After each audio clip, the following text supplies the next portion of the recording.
Hello दोस्तों, कैसे हैं आप लोग। उम्मीद करता हूं कि आप लोग सभी अच्छे होंगे। हमारी क्लास में चल रहा था इशू ऑफ डिबेंचर और इशू ऑफ डिबेंचर में हमने ढेर सारे क्वेश्चंस और ढेर सारे टॉपिक डिस्कस कर लिए थे। मतलब इशू ऑफ डिबेंचर में मैंने आपको करवाया issue of share in lump sum, issue of share in instalment, मतलब issue of share in cash. इसके दो पार्ट्स थे। फिर मैंने करवाया सॉरी डिबेंचर चल रहा था ना, तो डिबेंचर की बात करते तो हमारी क्लास में इशू ऑफ डिबेंचर चल रहा था, जिसमें मैंने आपको करवाया है issue of debenture in cash. और issue of debenture in cash में दो बातें बताई थी, एक लमसम वाले जब हम सारा पैसा इकट्ठा मंगवाते हैं, और एक इंस्टॉलमेंट वाले जब हम अपना पैसा किस्तों में इंस्टॉलमेंट में मंगवाते हैं, application, allotment, first call, final call. फिर हमने किया था दूसरा topic issue of debenture other than cash, issue of debenture other than cash, जिसमें हम लोगों ने बहुत सारे क्वेश्चन सॉल्व किए थे, शेयर वाले चैप्टर से भी और डिबेंचर वाले चैप्टर से भी। बहुत मजेदार टॉपिक था वो, और मैंने कहा था बहुत इंपॉर्टेंट भी है। इसके बाद हमने स्टार्ट किया था issue of debenture with the terms of redemption. जब हम डिबेंचर इशू करते हैं रिडेम्पशन के टर्म्स के साथ, तो उसके क्या एंट्रीज होते हैं, और मैंने कहा था इसमें टोटल 9 केसेस बनेंगे, और 9 में से हमें सिर्फ ध्यान रखना है आखिरी के 3 केसेस पे। जब हम डिबेंचर को रिडीम करते हैं प्रीमियम पर, तो हमें लॉस होगा, और उस लॉस की रिकॉर्डिंग मुझे आज अभी प्रेजेंट में करना पड़ेगा। यही बताया था। Yes sir. तो अब हम क्या करेंगे, अब हम नया टॉपिक स्टार्ट करेंगे आज। ठीक है सर, कौन सा टॉपिक करने वाले हैं? हम बात करेंगे इंटरेस्ट ऑन डिबेंचर के बारे में। ठीक है, हालांकि ये कोई नया टॉपिक या नई बात नहीं है, हम पहले से जानते हैं। टॉपिक का नाम क्या है जी? Interest on debenture, interest on debenture. सबसे पहले मेरे दिमाग में ये सवाल उठता है कि sir interest on debenture is our income और इज अवर एक्सपेंस। तो मैं आपको बता दूं, interest on debenture is our expense. ये हमारे लिए खर्चा है, क्योंकि ये हम पे करते हैं, हम देते हैं किसको? डिबेंचर होल्डर को। ये हमें देना पड़ता है, किसको देना पड़ता है? डिबेंचर होल्डर को। इसलिए हम इसे वो क्या बोलेंगे? एक्सपेंस। सर एक बात बताओ, दुनिया के सारे खर्चे, ऑल एक्सपेंसेस के कितने इफेक्ट होते हैं? तो सर दुनिया के सारे खर्चे 2 स्टेप्स से डील होते हैं, 2 स्टेप्स में डील करते हैं। एक ड्यू और दूसरा पेड। एक ड्यू करते हैं और दूसरा पेड करते हैं। जैसे एग्जांपल देता हूं, एक तो सैलरी, पहले सैलरी को ड्यू किया जाता है और फिर उसे पेड किया जाता है। जैसे एक छोटा सा कहानी सुनाता हूं, शायद आपको वो कहानी के थ्रू आपको ये समझ में आ जाए। देखिए, नॉर्मली किसी भी बिजनेस में सैलरी पेड करने की क्या डेट होती है? नॉर्मली किसी भी बिजनेस में सैलरी पेड करने की क्या डेट होती है? तो बच्चा कहता सर, कुछ बच्चे कहेंगे सर मेरे पापा को तो salary 10th of each month मिलता है। कुछ कहेंगे सर मेरे पापा को 7th ऑफ मंथ मिलता है ईच। और कुछ बच्चे कहेंगे मेरे डैडी को क्या मिलते हैं? 5 तारीख को सैलरी।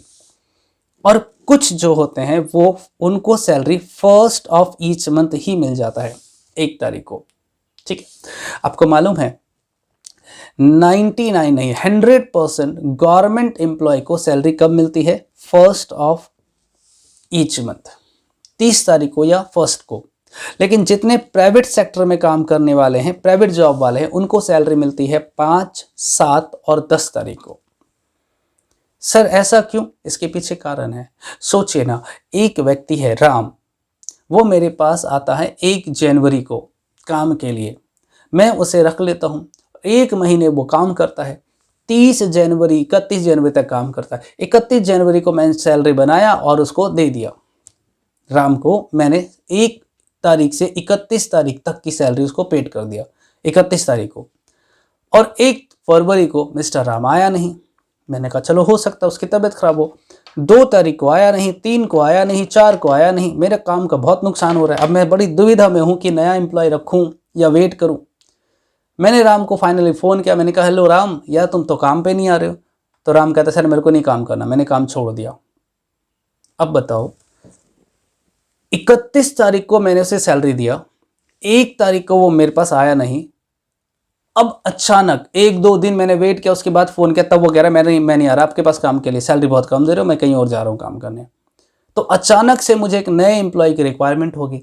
अब वो नया एम्प्लॉय मैं कहाँ से ढूंढूं, कहाँ से अरेंज करूं? उस लेवल का एम्प्लॉय मुझे मिलेगा नहीं, और चलो मिल भी गया तो वो ज़्यादा सैलरी मांगेगा मेरे से। मतलब उस राम ने मुझे धोखा दिया, उस राम ने मुझे धोखा दिया। मैं उसे 1 तारीख से लेकर 31 तारीख तक काम करवाता हूँ, 31 तारीख को उसको पेमेंट दिया, 1 तारीख को आना बंद। भाई अगर उसे काम छोड़ना था तो मुझे पहले बता देता कि सर मैं 1 तारीख से आऊँगा नहीं, आप किसी और को अरेंज कर लो। अचानक वो मुझे फ़ोन कर रहा है, इवन वो भी नहीं कर रहा है, मैं फ़ोन कर रहा हूँ तो वो मुझे बता रहा है कि मैं नहीं आ रहा काम पे। मेरा तो बहुत नुकसान हो गया। यस, हर प्राइवेट एम्प्लॉय को इसी बात का, सॉरी, हर प्राइवेट एम्प्लॉय को इसी बात का, नहीं एम्प्लॉय नहीं, एम्प्लॉयर को इसी बात का डर होता है। हर प्राइवेट कंपनी में इसी बात का डर होता है कि कहीं मेरा एम्प्लॉय अचानक से काम छोड़ के ना चला जाए, है ना। इसीलिए हर प्राइवेट कंपनियां, हर प्राइवेट जॉब वाले क्या करते हैं, अपने एम्प्लॉय की सैलरी को होल्ड करके रखते हैं।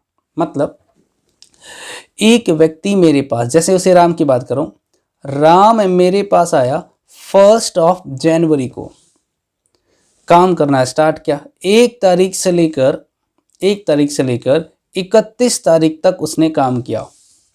महीना पूरा हो गया, उसने कहा सर सैलरी, मैंने कहा सैलरी नहीं मिलेगी अभी, आप अभी और काम करो, 7 दिन और काम करो, 10 दिन और काम करो। फिर वह 7 दिन 7 फरवरी तक काम करता है, और 7 फरवरी को मैं उसे सैलरी देता हूं इस वाले मंथ का।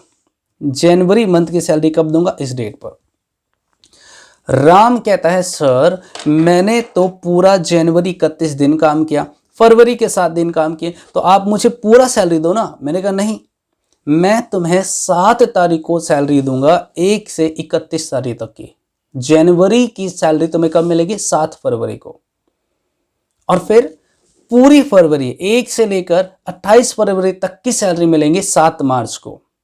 मतलब ये कि जब हम इस डेट पर 7 तारीख को उसे सैलरी पेड करते हैं तो वहां पर पिछले महीने की सैलरी देते हैं, और 7 दिन की सैलरी हम अपने पास रख लेते हैं, होल्ड कर लेते हैं। क्यों सर? क्योंकि अगर मैं उसे सैलरी देता हूं 7 फरवरी को और वो 8 तारीख से आना बंद कर देगा, तो मेरा तो नुकसान होगा ही होगा, उसका 7 दिन की सैलरी भी डूब जाएगी। मैं उसे 7 डेज का सैलरी उसे नहीं दूंगा। अगर वो 7 तारीख को सैलरी ले लेता है पिछले महीने की और 8 तारीख से आना बंद कर देता है, तो मैं उसे इस 7 डेज की सैलरी नहीं दूंगा। मैं बोलूंगा डूब गई तुम्हारी सैलरी। अगर उसे ये 7 दिन की सैलरी चाहिए तो वो मुझे यहीं पर बता देगा कि सर मैं काम पर नहीं आऊंगा, और मैं उसकी जगह पर कोई ना कोई अरेंज कर लूंगा। ठीक है, मतलब मेरे मन में ये डर था कि कहीं मेरा एम्प्लॉय बिना बताए काम छोड़ के ना चला जाए, इसलिए मैं उसकी सैलरी को, कुछ दिन की सैलरी को अपने पास होल्ड पे रखता हूं। पे कर दूंगा ये तो कंफर्म है, लेकिन अभी नहीं दूंगा, अभी सिर्फ पिछले महीने की सैलरी दूंगा। अब बताओ, जिस कंपनियों में ज़्यादा डर होता है एम्प्लॉय के छोड़ के जाने का, वो ज़्यादा दिन की सैलरी को अपने पास होल्ड करते हैं। जिस कंपनी में, जिस बिजनेस में एम्प्लॉय टर्नओवर ज़्यादा होता है, एम्प्लॉय के छोड़ के जाने का खतरा ज़्यादा होता है, वो उस कंपनी में एम्प्लॉय की सैलरी ज़्यादा रखते हैं। मतलब 1 से 31 तक काम करवाया, फिर 1 से 15 तारीख तक काम करवा के 15 तारीख को सैलरी देगा, 15 दिन का अपने पास सैलरी रखेगा। कोई 10 दिन का रखता है, कोई 7 दिन का रखता है, कोई 5 दिन का रखता है। जिस एम्प्लॉय में, जिस कंपनी में एम्प्लॉय के जाने का खतरा होता है वो ज़्यादा दिन की सैलरी होल्ड करते हैं, और जिस बिजनेस में एम्प्लॉय के छोड़ के जाने का खतरा नहीं होता है वो कम दिन की सैलरी अपने पास रखते हैं। अब मुझे बताओ, गवर्नमेंट एम्प्लॉय कोई ऐसा होगा, गवर्नमेंट एम्प्लॉय, कि वो 1 तारीख को सैलरी ले और अगले दिन से जाना बंद कर दे? नहीं सर, गवर्नमेंट जॉब के लिए तो मारामारी होती है, और किसी को मिल जाए तो कब क्यों छोड़ेगा, पागल थोड़ी है वो। इसीलिए तो गवर्नमेंट कंपनियां हमेशा अपने एम्प्लॉय को सैलरी कब दे देती है? 1 जनवरी को। कहता है ले जाओ जी, छोड़ना है भाग जाओ, मैं तो चाहता हूं, लेकिन एम्प्लॉय नहीं छोड़ता है। ठीक है, यस सर। खैर, बेकार की बातें थी। अब बात करते हैं अपने अकाउंटेंट के बारे में। ये बताओ, ध्यान से सुना, 1 जनवरी को मिस्टर राम मेरे पास आया जॉब करने के लिए। 31 जनवरी तक वो मेरे पास काम करता है। जैसे ही 31 तारीख पूरी कंप्लीट होता है, मैं ये कहता हूं कि उसका महीना पूरा हो गया, और यहां पर सैलरी ड्यू हो गई। सैलरी क्या हो गया? ड्यू। हम लोग अकाउंट्स में पढ़ते हैं ना कि पैसे दिए या नहीं दिए, अगर उसने काम कर दिया तो खर्चा हो गया, तो इसे कहते हैं सैलरी ड्यू होना। लेकिन इस सैलरी को हम पेड कब करेंगे? After 7 days, after 10 days, after 15 days. इसीलिए तो मैंने कहा स्टार्टिंग में, पिछले 11 मिनट 10 मिनट पहले मैंने यही तो कहा था कि दुनिया के सारे खर्चे 2 स्टेप्स में डील करते हैं, एक ड्यू और दूसरा पेड। एक ड्यू और दूसरा पेड। जब हम ड्यू करेंगे तो जर्नल एंट्री करेंगे salary account debit, salary account debit to Ram Shyam Mohan, और जब पेड करेंगे तो एंट्री करेंगे राम श्याम मोहन, या मैं यहां पे राम श्याम मोहन नाम ना लिखकर मैं लिख दूंगा outstanding salary, salary account debit to outstanding salary. और जब पेड करेंगे तो लिखेंगे outstanding salary account debit to cash. ठीक है, यही तो मैं कह रहा हूं कि दुनिया के सारे खर्चे कितने स्टेप में डील होते हैं? 2 स्टेप में। और मैंने कहा कि interest on debenture is our expense, तो ये भी 2 स्टेप में डील होगा। एक बार हम इसे ड्यू करेंगे और एक बार इसे पेड करेंगे। अब अगर हम इसे ड्यू करते हैं, एंट्री देखना बेटा, when interest on debenture, that is our expense, interest on debenture due। जब हम इंटरेस्ट ऑन डिबेंचर को क्या करेंगे? ड्यू करेंगे। तो ड्यू करेंगे तो हम एंट्री क्या करेंगे? हम एंट्री करेंगे interest on debenture is our expense, interest on debenture account debit, interest on debenture is our expense and all expenses are to be debited, तो interest on debenture account debit to debenture holder, to debenture holder। ठीक है, to debenture holder। और फिर कुछ समय बाद इसे paid कर देंगे। Entry number 2, when interest on debenture, interest on debenture paid। अगर हम पेड करेंगे तो एंट्री क्या बनेगा? Sir debenture holder account debit, debenture holder account debit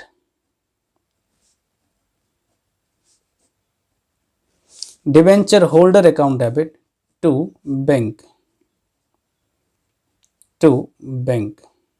बस मतलब interest on debenture account debit to debenture holder and debenture holder account debit to bank. और इसके बाद हम लोग एक और पॉइंट जानते हैं कि सर जितने भी खर्चे होते हैं उसे हम ट्रांसफर करते हैं। तो entry number 3, when interest on debenture, जो कि हमारा खर्चा है, ट्रांसफर्ड। बताओ सारे खर्चे ट्रांसफर कहां करते हैं? सर प्रॉफिट एंड लॉस में, to profit and loss, to profit and loss account. When interest on debenture transfer to profit and loss account, तो हम ट्रांसफर करेंगे तो एंट्री क्या करेंगे? प्रॉफिट एंड लॉस के डेबिट में डालते हैं, तो हम एंट्री करेंगे profit and loss account debit to interest on debenture, to interest on debenture. हमारा खर्चा था, हमने उसे कहाँ ट्रांसफर कर दिया? प्रॉफिट एंड लॉस अकाउंट में। तो this is the 3 entry which are done in interest on debenture topic. अभी खत्म नहीं हुआ एंट्री। अब छोटी सी बात, आपको मालूम है इंटरेस्ट ऑन डिबेंचर हमारे लिए तो खर्चा है, एक्सपेंस है, लेकिन जिसे ये रिसीव्ड होगा, जिसे ये मिलेगा, उसके लिए क्या है? सर उसके लिए इनकम है। और जैसे इनकम की बात करेंगे तो इनकम टैक्स वाला आ जाता है, कहता है अरे भैया तुम्हें इंटरेस्ट मिल रहा है क्या? एक काम करो, आप इस इंटरेस्ट पर हमें टैक्स दो, आप इस इंटरेस्ट पर मुझे टैक्स दो। अब सर टैक्स कैसे देंगे? तो पता है कंपनी, गवर्नमेंट क्या करती है, डायरेक्ट एक चिट्ठी भेजती है कंपनी को और कहती है देखो जी, अगर आप ये इंटरेस्ट का पैसा पब्लिक को दे दोगे, डिबेंचर होल्डर को दे दोगे, तो मुझे वो कलेक्ट करने में बहुत टाइम लग जाएगा। तो आप कोई भी इनकम किसी भी पब्लिक को देते हो तो उसमें से टैक्स काट लेना।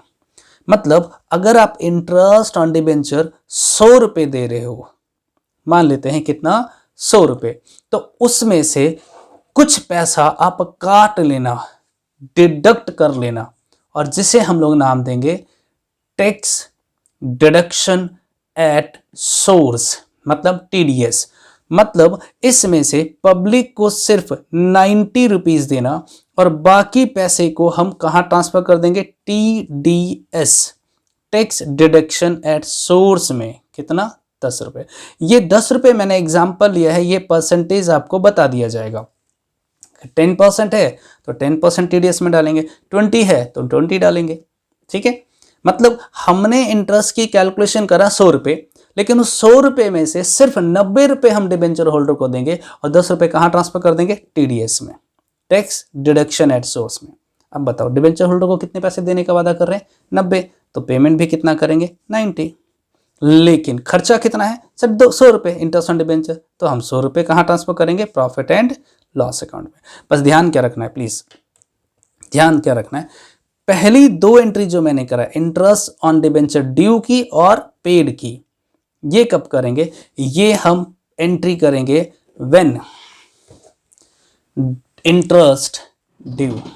मतलब अगर मेरा सवाल कहता है interest on debenture paid quarterly, तो ये हम क्वार्टरली करेंगे, हाफ ईयरली तो हाफ ईयरली करेंगे, ईयरली तो ये ईयरली करेंगे। लेकिन ये जो एंट्री है वो कब होगा ट्रांसफर करने की? At the end of the year, at the end of the year. ठीक है, अब एक काम करते हैं, आप इसे जल्दी से सारी एंट्रीज कॉपी कर लो, ये तीनों एंट्री जो आपको स्क्रीन पे दिख रहा है जल्दी से कॉपी कर लो। इसके बाद मैं आपको कुछ क्वेश्चंस और करवा देता हूं, ठीक है। एक और बात बताऊं, इशू करने की जो एंट्री हम लोग अभी तक करते थे ना, बिल्कुल वैसे ही करेंगे, कोई भी चेंज नहीं आएगा। रिडीम करने की जो एंट्री हम लोग करते थे ना, वही करेंगे, बस बीच में ये 3 एंट्री ऐड हो जाएगा बीच में, इशू और रिडीम करने के बीच में, जिसे हम लोग कहेंगे इंटरेस्ट की एंट्री। ठीक है, कैसे सॉल्व करेंगे इंटरेस्ट की एंट्री? हम एक छोटा सा सवाल करके दिखाते हैं, एक सवाल करके देखते हैं कैसे सॉल्व होगा, और एग्जाम में ये सवाल आया हुआ है। और एक और बात बता दूं कि इस तरह के सवाल को ठीक से पढ़ना। बच्चा क्या करता है, कंपनी ने 5 साल के लिए डिबेंचर इशू करा तो इसे 5 साल की एंट्री करके दिखाएगा। इतना टाइम नहीं है एग्जामिनर के पास, ना हमारे पास। हम क्या करेंगे, हमसे जो डिमांड करेगा वही। मैं रिपीट कर देता हूं एक बार फिर से, सुन लो बच्चे। इंटरेस्ट पेड करने के ऑप्शंस देखना, या तो हम इंटरेस्ट पेड करते हैं ईयरली। ईयरली का मतलब क्या होता है? साल में एक बार। या हम इंटरेस्ट पे करेंगे हाफ ईयरली, हाफ ईयरली। या हम इंटरेस्ट पे करेंगे क्वार्टरली, क्वार्टरली। क्या मतलब हुआ, क्या मतलब हुआ बताओ? अगर तो हम इंटरेस्ट पे करते हैं ईयरली, ईयरली, तो इसका मतलब हो गया कि हम इंटरेस्ट देंगे एंड ऑफ द ईयर, 31 मार्च को, 31 मार्च को। अगर हम इंटरेस्ट पे करते हैं हाफ ईयरली। तो हम इंटरेस्ट पे करेंगे कब? एक तो बताओ ना, अप्रैल, मई, जून, जुलाई, अगस्त, सितंबर। 30 सितंबर को, 30 सितंबर को, और एक 31 ऑफ दिसंबर को, 31 ऑफ मार्च को। 6 महीने बाद। हाफ ईयरली का मतलब होता है ना 6 मंथ, और 6 मंथ के बाद। अगर क्वार्टरली लिखा है तो हम इंटरेस्ट पे करेंगे अप्रैल, मई, जून, 30 जून को, फिर जुलाई, अगस्त नहीं, सितंबर, 30 सितंबर को, अक्टूबर, नवंबर नहीं, दिसंबर, 31 दिसंबर को, और जनवरी, फरवरी नहीं, मार्च, तो 31 मार्च को। 4 बार। ठीक है जी। तो आपको ध्यान रखना है, अगर क्वार्टरली है तो ये जो 2 एंट्री हम लोग कर रहे हैं ना, ड्यू और पेड की, ये 4 बार होगा। हाफ ईयरली है तो 2 बार, और ईयरली है तो 1 बार होगा। ठीक है।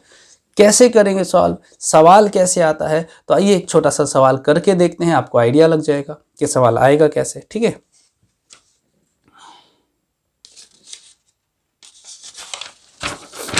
एक छोटा सा सवाल लेते हैं।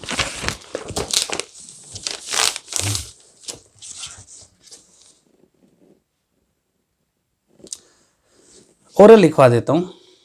कहता है x limited issued 10,000 9% debenture, 9% debenture of rupees 100 each, 100 each at par on 1st April 2016, 1 April 2016। Redeemable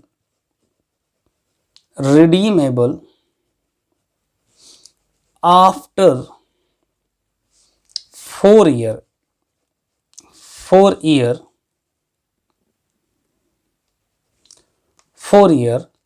at par, redeemable after 4 year at par। ठीक है।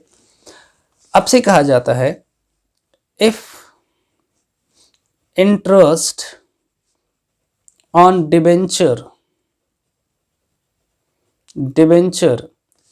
पेड हाफ ईयरली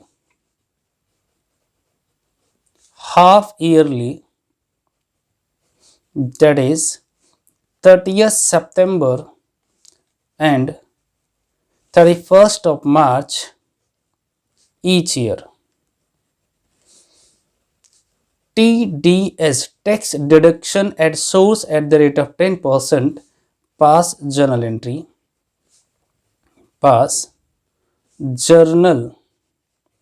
entry,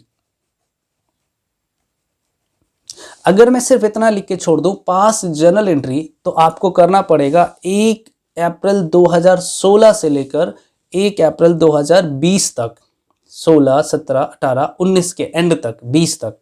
क्यों सर? क्योंकि 4 साल पहले हम इशू की एंट्री करेंगे, फिर इंटरेस्ट की एंट्री करेंगे, फिर रिडीम की एंट्री करेंगे। ठीक है।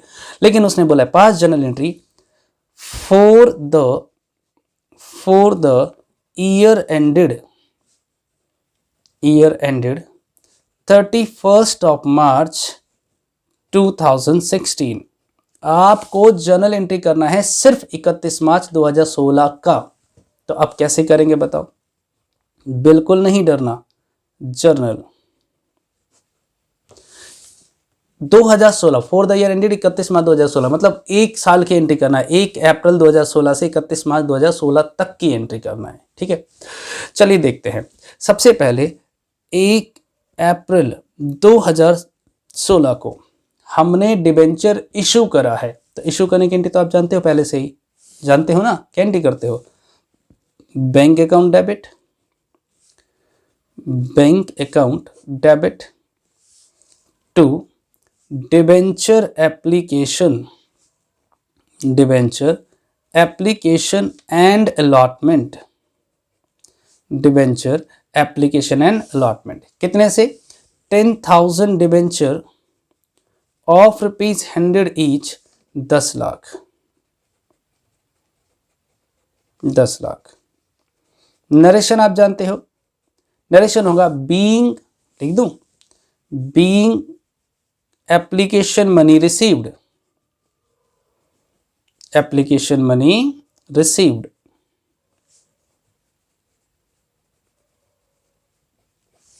फिर हम इसे ट्रांसफर करते हैं तो एंट्री करेंगे debenture application and allotment account debit to 9% debenture, 9% debenture कितने से, 10 लाख से, 10 लाख। नरेशन क्या होगा, being application money transferred to percentage debenture या 9% डिबेंचर। ठीक है, ये दो एंट्री तो वही पुरानी वाली एंट्री है डिबेंचर इशू करने की, है ना। 1 अप्रैल को यही दोनों एंट्री होगा। अब जैसे ही 6 महीने बीतेंगे, क्योंकि उसने हाफ ईयरली बोला था, ये देखो हाफ ईयरली, तो जैसे ही 6 महीने बीतेंगे तो 6 महीने बाद कौन सी तारीख आई, 30 सितंबर 2016। 30 सितंबर 2016 को हम इंटरेस्ट ड्यू करेंगे। अब इंटरेस्ट ड्यू करने की एंट्री तो अभी भी बताया क्या होता है, interest on debenture account debit, interest on debenture account debit to debenture holder,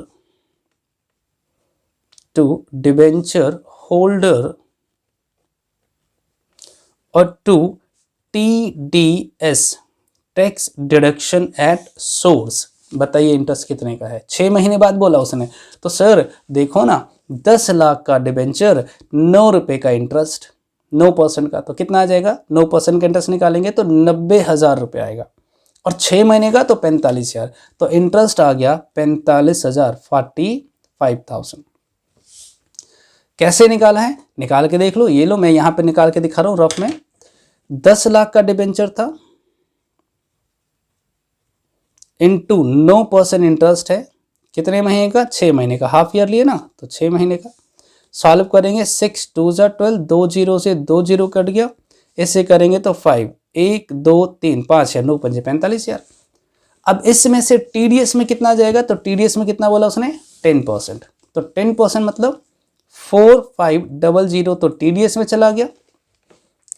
ठीक है, और होल्डर को कितना मिलेगा, तो 40,500 रुपए होल्डर को मिलेगा। नरेशन क्या होगा, बीइंग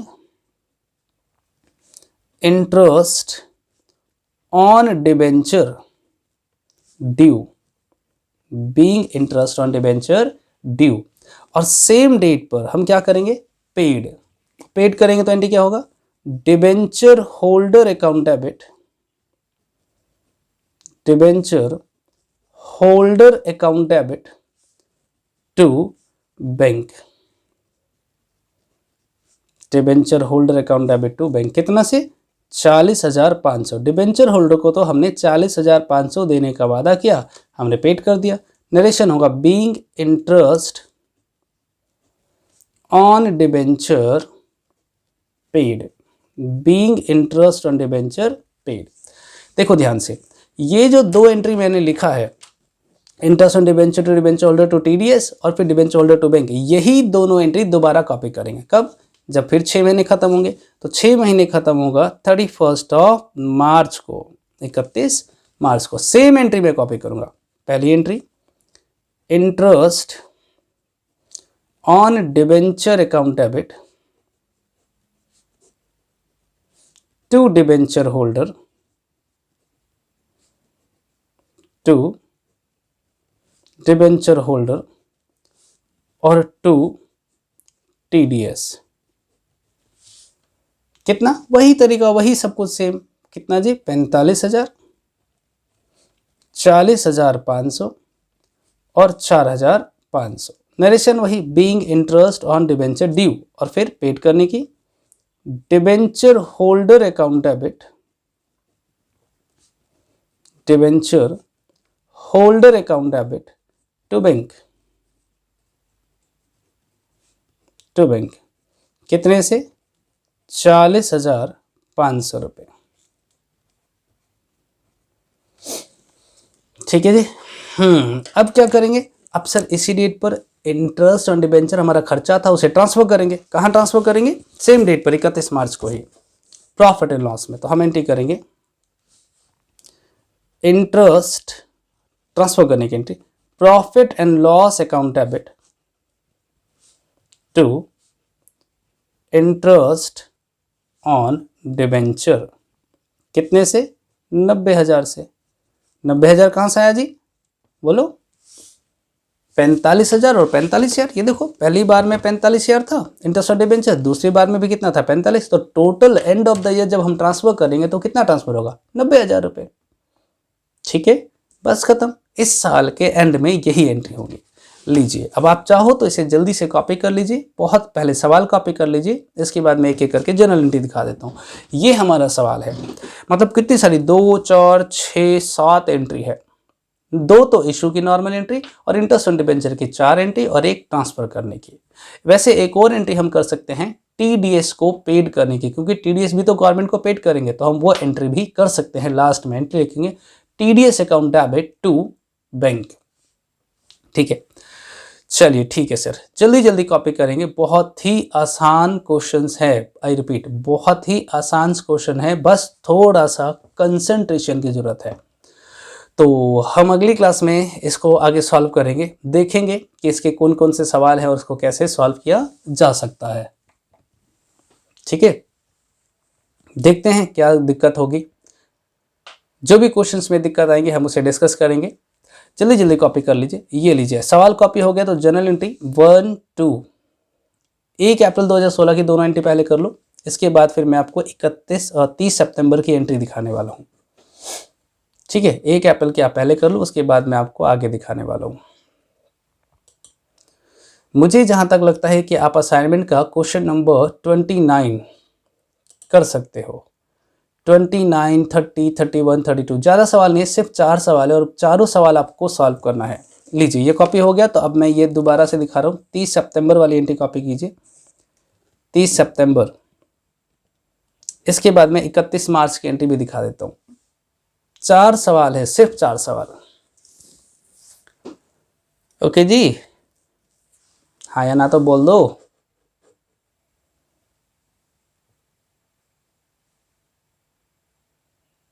ठीक है सर, लीजिए, अब इसे भी कॉपी कर लीजिए। जल्दी जल्दी कॉपी कीजिए, स्पीड में।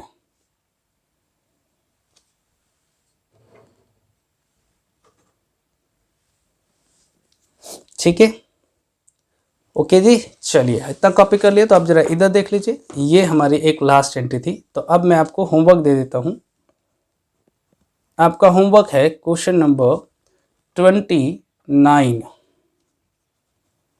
To question number 32। ये आपको सॉल्व करना है। ठीक है, तो चलिए, अगर आपने कर लिया है नोट तो आज हम लोग इतना ही करते हैं, बाकी करेंगे नेक्स्ट क्लास में। तब तक के लिए बाय, सी यू, टाटा, सब खैर।